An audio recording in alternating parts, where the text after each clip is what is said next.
नमस्कार। कभी सोचा है कि किसी चीज की कीमत अचानक से ऊपर या नीचे क्यों चली जाती है?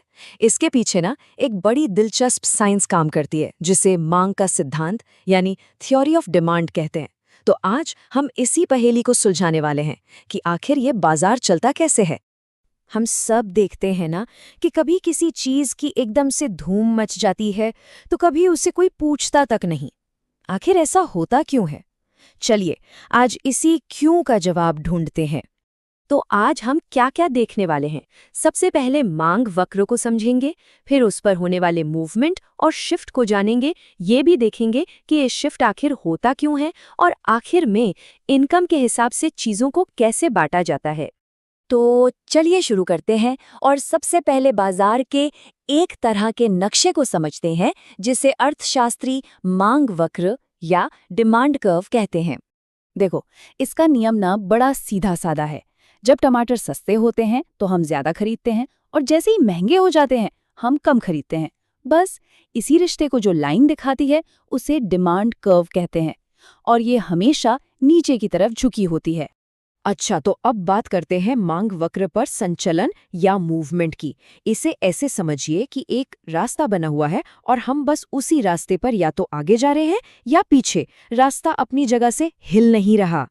और यहाँ पर जो सबसे ज़रूरी बात याद रखने वाली है वो ये है कि डिमांड कर्व पर ये मूवमेंट सिर्फ और सिर्फ तब होता है जब उस चीज़ की अपनी कीमत बदलती है, और कोई भी दूसरा कारण इसे हिला नहीं सकता।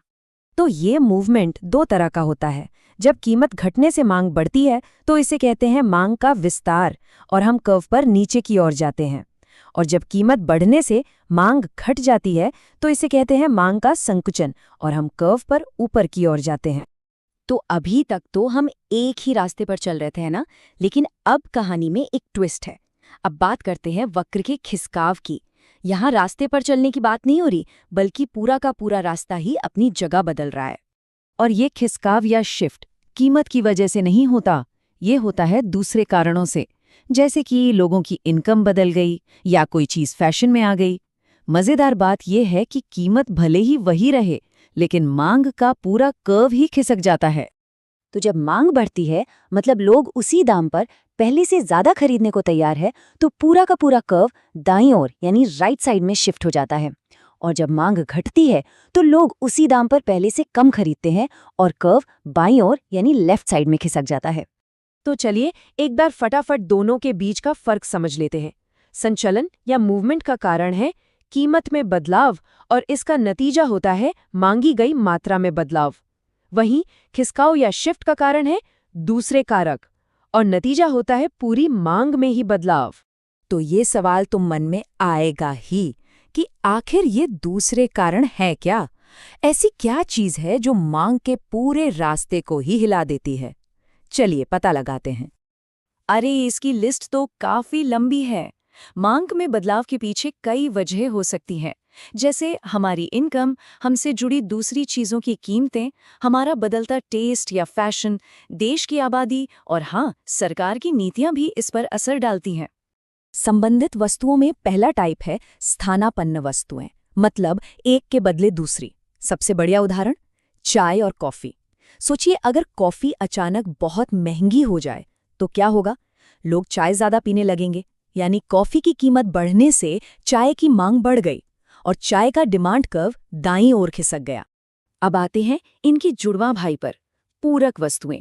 ये वो चीजें हैं जो साथ साथ चलती हैं, जैसे कार और पेट्रोल। अगर पेट्रोल की कीमत आसमान छूने लगे तो जाहिर है लोग कारें कम खरीदेंगे, यानी पेट्रोल की कीमत बढ़ने से कार की मांग घट जाएगी, और कार का डिमांड कर्व बाईं ओर खिसक जाएगा। अच्छा, अब एक और मजेदार एंगल देखते हैं। चलिए बात करते हैं पैसे की। देखते हैं कि हमारी इनकम बदलने पर अलग अलग चीजों की मांग पर क्या असर होता है। दुनिया में ज्यादातर चीजें सामान्य वस्तुएं ही होती हैं। इनके साथ हिसाब बड़ा सीधा है। जब लोगों की आमदनी बढ़ती है तो वो इन चीजों को ज्यादा खरीदते हैं, और जब आमदनी कम होती है तो इनकी मांग भी कम हो जाती है। अब बात करते हैं निम्न कोटि की वस्तुओं की। इनका रिश्ता इनकम से उल्टा चलता है।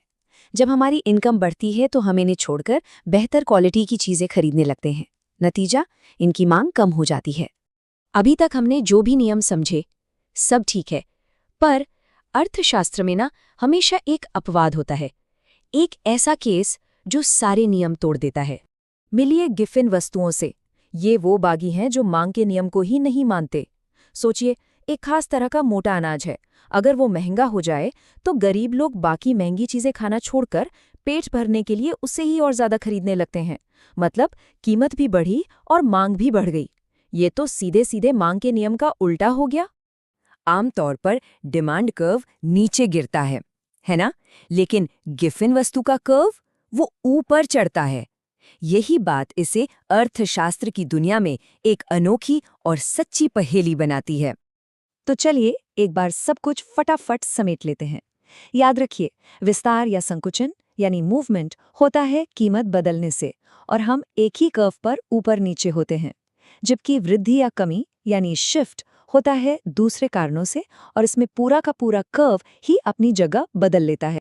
तो अगली बार जब भी बाजार में कुछ खरीदने निकलें तो एक पल के लिए जरूर सोचिएगा, क्या कीमत की वजह से कम या ज्यादा खरीदा, या फिर वजह कोई और थी? ये मांग में एक संचलन था या एक खिसकाव?